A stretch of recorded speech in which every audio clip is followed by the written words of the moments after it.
இப்ப நடந்துட்டு இருக்கக்கூடிய ரஷ்யா, உக்ரைன் பிரச்சனையில கள நிலவரத்துல இரு தரப்புலயும் மாறி, மாறி வேறு வேறு பக்கம் கான்சன்ட்ரேஷன் அதிகமா இருக்கும்போது, உக்ரைனுக்கு உதவக்கூடிய நாடுகள்லாம் இருக்கிறாங்க இல்லையா? அந்த நாடுகளுக்குள்ள பிரிவினை ஏற்படுதோ அப்படின்ற கேள்விகள் வருது. ஏன் அப்படின்னா, இருக்கக்கூடிய சம்பவம்லாம் வச்சு பார்க்கும்போது, கட்சி தகவல் தடை சட்டம் கண்டிப்பா போட்டுருங்க அமெரிக்கா அப்படிங்கிறது போல பல அனலிஸ்ட் தரப்புல இருந்து கருத்துக்கள் வந்துகிட்டு இருக்கு.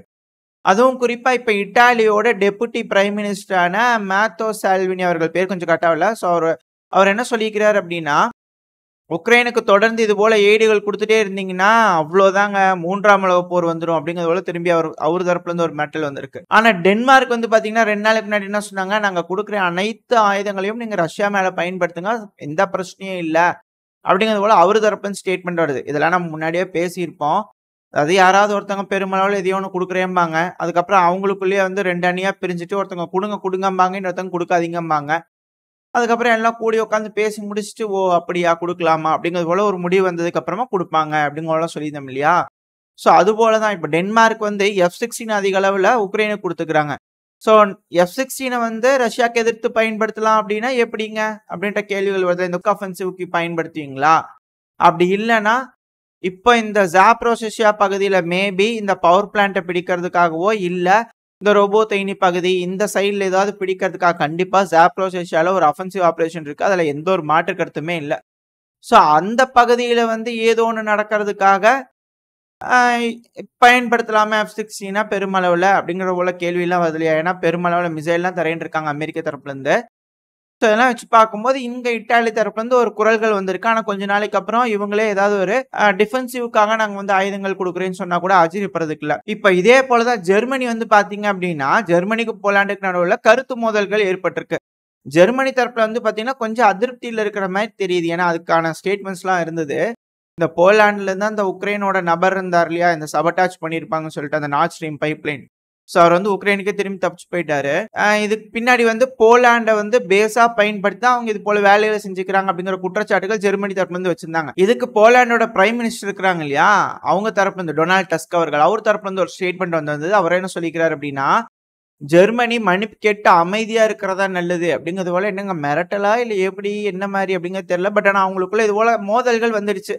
ஏன்னா இப்ப இந்த நார்ட் ஸ்ட்ரீம் பைப்லைன் பிரச்சனை உக்ரைன் சம்பந்தப்பட்டிருக்காங்கன்னு தெரிஞ்சதுல இருந்து ஜெர்மனிக்குள்ள ஸ்ட்ராங்கான அப்போசிஷன் உக்ரைனுக்கு எதிராக வந்துருச்சு. ஸோ அதனால எய்டு குழுக்கள்ல சிக்கல்கள் இருக்கா அப்படின்னு அவங்க லைன்ல கொடுத்துட்டு தான் இருப்பாங்க. இவங்களுக்குள்ளேயே இது போல இருக்கிற மாதிரி காமிச்சுக்குவாங்க. ஆனா பெருமளவுல செஞ்சிருவாங்க. ஏன்னா இன்கேஸ் ஏதாவது தப்பா போச்சுன்னா நாங்களாம் ரஷ்யா கிட்ட சொன்னோம்ல, ரஷ்யா பாத்துக்குங்க அப்படிங்கிறது போல அவங்க சொல்லணும் இல்லையா? ஸோ அதனால இது போல வேலைகளில் ஈடுபட்டு இருக்கிறாங்க அப்படிங்கிறது போல சொல்லப்பட்டு வருது. எது எப்படியோ இது போல ஜியோ பாலிட்டிக்கல் மூவ்ஸ்லாம் வச்சு பார்க்கும்போது வேற ரகமா நடந்துகிட்டு இருக்கு. அடுத்தது ரஷ்ய அதிபரான விளாடிமிர் புட்டின் அவர்கள் வந்து பாத்தீங்கன்னா செச்சன்யாக்கு டைரக்டா போய் விசிட் பண்ணிக்கிறார். செச்சன்யானா இந்த அகமத் பெட்டாலியன் இருக்கிறாங்க இல்லையா? அதோட ஆரிஜின் அந்த செச்சன் சொல்லிட்டு அந்த ஒரு பகுதி இருக்கு ரஷ்யால. இது ரஷ்யாவோட ஒரு பகுதி தான். அதாங்க அந்த சேச்சனோட ஆர்மி தலைவர் கதிரவ் அவர்கள் இருக்கிறார் இல்லையா? ஸோ அவரை போய் மீட் பண்ணி பேசிக்கிறாங்க. இதுல வந்து இருவேறு கருத்துக்கள் இருக்கு. ஒரு தரப்புல இருக்கிறவங்க என்ன சொல்றாங்கன்னா, அதிகமான ராணுவ வீரர்கள் வேணும், ரெடி பண்ணி கொடுங்க. கர்ஸ்க்கு பயில குடையிறாங்க இல்லையா? அங்க கொண்டு போய் நிப்பாட்டுறதுக்கு ஆளுங்க அனுப்புங்க அப்படிங்கிறது போல கேட்கறதுக்காகவும், இன்னொரு சாரார் என்ன சொல்றாங்க அப்படின்னா, இல்ல இப்ப அசர்பைஜானோட பேசிட்டார் ரஷ்ய அதிபரான விளாடிமிர் புட்டின் அவர்கள் போயிட்டு வந்துட்டாரு. அதுல தெளிவா ஒரு பாயிண்ட் எடுத்து பார்க்கணும். லொஜிஸ்டிக்ஸுக்காக ஏதோ ஒரு டீல போட்டிருக்கிறாங்க. ஏன்னா அதுல பேசும்போது உங்களுக்கு அந்த 2 வேர்டு ஹைலைட் ஆயிருக்கும். ஸ்ட்ராட்டஜிக் அதுக்கப்புறம் லாஜிஸ்டிக்ஸ் இந்த 2 சம்பந்தப்பட்ட விஷயங்கள் ஏதோ ஒரு ஒப்பந்தம் கையெழுத்தாயிருக்கு அப்படிங்கிறது போல. லாஜிஸ்டிக்ஸ்னா என்ன? ரஷ்யால இருந்து லாஜிஸ்டிக்ஸ் ஈரானுக்கா அப்படின்னா உங்களுக்கே தெரிஞ்சிடும் எதுக்காகன்னு சொல்லிட்டு. ஸோ சேச்சன் வந்து பாத்தீங்கன்னா அவங்களும் ஒரு இஸ்லாமிய மதத்தை பின்பற்றக்கூடிய ஒரு பிரதானமான ஒரு பகுதி தான். இது ரஷ்யால இருக்கக்கூடிய ஒரு பகுதி தான். ஸோ செச்சன்கிறவங்க அதிக அளவுல அசர்பைஜானை பயன்படுத்தி கீழே ஈரானுக்கு போய் உதவுவாங்களோ அப்படின்ற கேள்விகள் வருது இல்லையா? ஸோ அதுக்காக இங்க ஒண்ணு மீட்டிங் நடந்துகிட்டு இருக்கு அப்படிங்கிறது போல சில அனலிஸ்ட் தரப்பு சொல்லிட்டு இருக்காங்க. ஸோ இரு தரப்புல இருக்கக்கூடிய கருத்துக்களை அவங்க கிட்ட கொடுத்தாச்சு. நீங்க தான் அலசி ஆராய்ஞ்சு என்ன மாதிரியான விஷயங்கள் இங்க நடக்கும் அப்படிங்கறத நீங்க எடுத்துக்கலாம். அடுத்தது பெலரூஸ் இருக்கிறாங்க இல்லையா? அவங்க தொடர்ந்து இந்த உக்ரைனோட கேபிட்டலான கீவ் ஓப்லாஸ்ட் தான் செர்னிகி ஓப்லாஸ்ட். ஸோ இந்த பகுதி அந்த பார்டர்ல இருக்கு இல்லையா? அந்த பகுதியில அதிகமான ட்ரூப்ஸை திரும்பவும் டிப்ளாய் பண்ணிக்கிட்டே இருக்கிறாங்க. இந்த கர்ஸ்க் பகுதியில் உதவுறதுக்காக தான் ட்ரூப்ஸ் ஏற்றி அனுப்புனாங்க பெலரூஸ். அப்ப எதுக்கு செச்சனியால போய் உட்காந்து பேசுறாங்க அப்படிங்கிற ஒரு சந்தேகம் இருக்கு. பட் இருந்தாலும் ட்ரூப்ஸ் இந்த அதிக அளவுல இந்த இடத்துல வந்து டிப்ளாய் பண்றாங்க. இதுக்குமே இருவேறு கருத்துகள் இருக்குது. பெலரூஸ் வந்து ஒரு வேளை ஊடுருவலாம் அப்படிங்கிறது போல சொல்லப்பட்டு வருது. இன்னொன்னு என்ன சொல்றாங்க அப்படின்னா, பெலருஸ் இந்த பகுதியை ரஷ்யாக்கு குடுத்துருவாங்க. இந்தாங்க இதெல்லாம் உங்களோட பகுதி, நாங்க உங்களுக்கு குடுத்துறோம் வச்சுக்கோங்க அப்படிங்கிறத போல சொல்லிட்டு கூட, அந்த பகுதியில முழுசா ரஷ்ய வீரர்கள் வந்து சும்மா பெலருஸோட கொடிய குத்திட்டு கூட அங்க வந்து நிக்கலாம். உடனே பெலருஸ் வந்து இந்த பகுதியை நீங்க வச்சுக்கங்க ரஷ்யா அப்படின்னு சொன்னதுக்கப்புறம், சரி நாங்க வச்சுக்கிறோம் அப்படின்னு சொன்ன அடுத்த செகண்ட் இங்க இருக்கிற வீரர்கள்லாம் எட்டி குதிச்சுடுறாங்க உக்ரைனுக்குள்ள.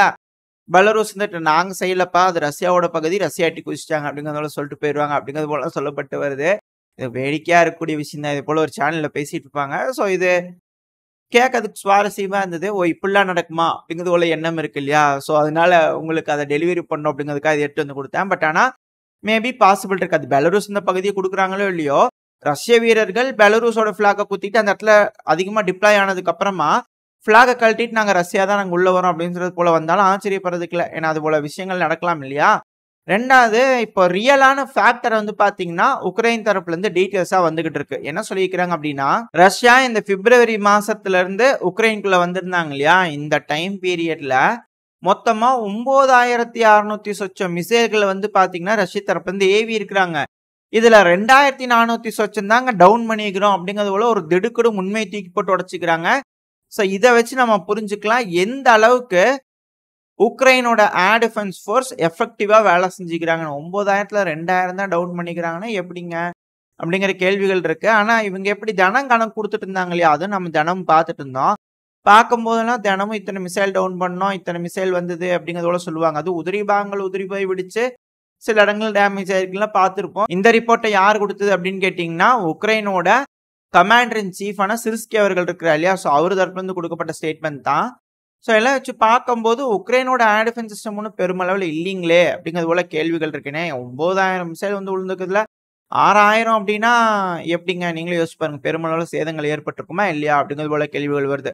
இப்போ இது மட்டும் தானா இல்லை, இப்போ இந்த பக்ராஸ்க் பகுதியில் மட்டும் எந்த அளவுக்கான சண்டையோட வீரியம் இருக்கு அப்படின்னா, அதை நம்ம போன பதிவில் சொல்லியிருப்போம். மொத்தம் 150 கிலோமீட்டருக்கு மேல தோராயமா ஆக்டிவா சண்டை நடந்துட்டு இருக்கிற ஃப்ராண்ட் இந்த பக்ராஸ்க் ஃப்ராண்ட் தான். அது இந்த டொனஸ்க் பகுதியில் அப்படிங்கிறத சொல்லியிருந்தோம் இல்லையா.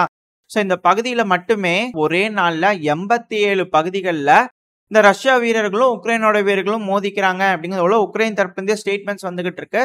ரெண்டாவது, இப்ப மேப்ல பார்ப்போம் எந்த அளவுக்கு ரஷ்யா இந்த பகுதிகளில் முன்னேறி இருக்கிறாங்க அப்படிங்கிறது போல. ஸோ நம்ம பார்க்க போறது டொனஸ்க் ஒப்லாஸ்ட்ல இருக்கக்கூடிய பக்ரோஸ்க் ஃப்ராண்ட். பக்ரோஸ்க் ஃப்ராண்ட்னா ரஷ்ய தரப்புல இருந்து வந்து பாத்தீங்கன்னா பக்ரோஸ்க் நோக்கி போயிட்டு இருக்காங்க இல்லையா. ஸோ அதான் வந்து பக்ரோஸ்க் ஃப்ராண்ட். இந்த பகுதியை நான் மார்க் பண்ணி காமிச்சிருந்தேன் இல்லையா, அது இது வந்து பாத்தீங்கன்னா 20ஆம் தேதியோட அப்டேட்.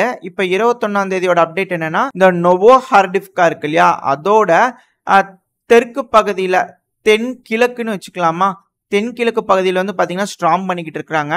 இது சீக்கிரமா இந்த பகுதி விழுந்துருச்சு அப்படின்னா இந்த இடத்துல 2 கோல் மைன் இருக்குது. அந்த கோல் மைன் வந்து பாத்தீங்கன்னா இந்த இடத்துல ஹைட்ஸா இருக்கும், கொஞ்சம் ஹைட்டா இருக்கும். ஸோ அந்த ஹைட்டை பிடிக்கிறதுக்காக இந்த பகுதியில சண்டை நடக்கும். அதோட பின்புறத்துல போய் தாக்குறதுக்காக தான் ரஷ்ய தரப்புல இருந்து வந்து பாத்தீங்கன்னா இது போல இந்த நோவோ ஹார்டிவ்காவை போய் அடிக்கிறாங்க அப்படிங்கிற போல சொல்லப்பட்டு வருது. இந்த பகுதியில இருக்கக்கூடிய முக்கியமான ஒரு கோட்டை அப்படின்னா இந்த நோவோ ஹார்டிவ்காவும் ஒண்ணு. நான் வரையக்கூடிய இந்த பகுதி இந்த பொக்ரோஸ்க்கு மிகப்பெரிய கோட்டையா இருக்கக்கூடிய பகுதிகள். ஒன்னு இந்த ஹார்டிவ்கா, ரெண்டாவது நோவோஹோர்டிவ்கா, மூணாவது வந்து பாத்தீங்கன்னா இந்த செலிடோ. சோ இந்த பகுதிகள் எல்லாமே வந்து பாத்தீங்கன்னா மிக முக்கியமான பகுதிகள். இது எவ்வளவு சீக்கிரம் ரஷ்யாவோட கட்டுப்பாட்டுக்குள்ள வருதோ அவ்வளவு சீக்கிரம் இந்த பகுதிகளில் பெருமளவுல முன்னேற்றம் ரஷ்ய தரப்பு வந்து கிடைச்சிக்கிட்டு இருக்கும். சோ அதுக்கு ஏத்த மாதிரி சைமல்டேனியஸா இங்க இருக்கக்கூடிய ரஷ்ய வீரர்களும் முன்னேறிக்கிட்டே இருப்பாங்க. அதுல எந்த ஒரு மாற்று கருத்து இருக்காது. ஏன்னா பின்புறத்துல வந்து அடிக்கிற மாதிரி இருக்கு இல்லையா. சோ அந்த ஒரு காரணத்தினாலதான். அதுவும் குறிப்பா இங்க இருக்கக்கூடிய பகுதிகள் இந்த ஜுகார்வா இருக்கு இல்லையா. சோ இங்க வந்து பாத்தீங்கன்னா ரஷ்யா நாங்க இந்த பகுதியை பிடிச்சாச்சு அப்படிங்கிறது போல அங்க இருந்து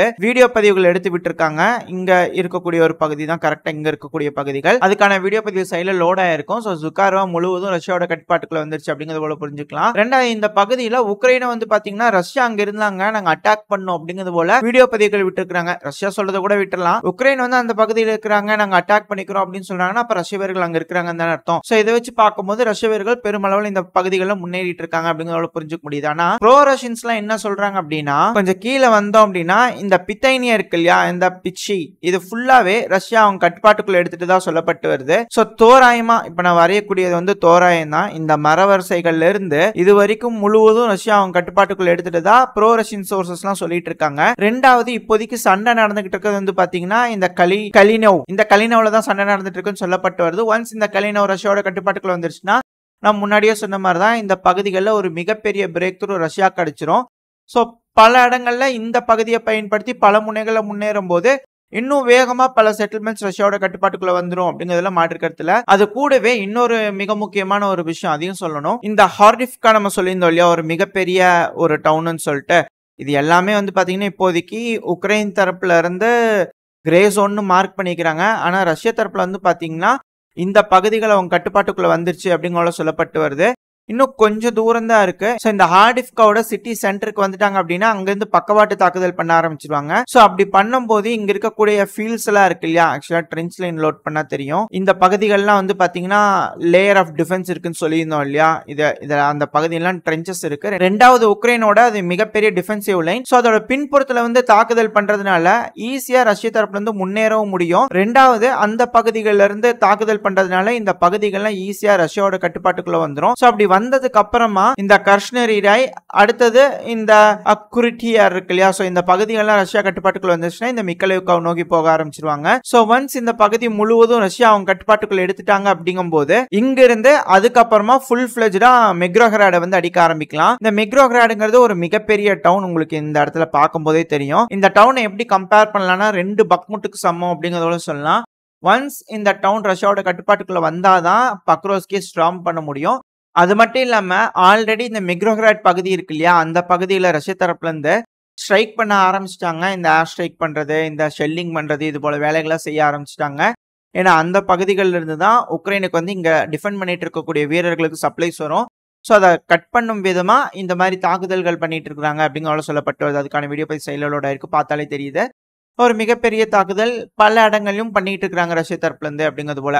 ஸோ ஓரளவுக்கு இந்த டொனஸ்க் ஓப்லாஸ்ட்ல என்னெல்லாம் நடந்திருக்கு அப்படிங்கிறது இந்த பதிவில் பார்த்துருப்போம். இதுக்கப்புறம் கர்ஸ்க் பதிவில் என்ன நடந்திருக்கு, அப்புறம் முக்கியமான ஈவெண்ட்ஸ்லாம் இருக்கும் இல்லையா, அதெல்லாம் அடுத்த பதிவில் பார்க்க ஆரம்பிச்சிடலாம். இதோட இந்த பதிவு நான் முடிச்சுக்கலாம். இந்த பதிவு எப்படி இருந்துச்சு, உங்களுக்கு பிடிச்சிருந்தா லைக் பண்ணிட்டு உங்க ஃப்ரெண்ட்ஸ் அண்ட் ஃபேமிலியோட ஷேர் பண்ணிக்கோங்க. அது கூடவே மறக்காம இந்த பதிவு எப்படி இருந்துச்சு அப்படின்ற உங்களோட கருத்துக்களை கமெண்ட் செக்ஷன்ல சொல்லுங்க. இந்த பதிவு நல்லா இருக்குன்ற நம்பிக்கையில் அடுத்த பதிவில் உங்களை சந்திக்கிறேன். அது வரைக்கும் ஸ்டே சேஃப். பை.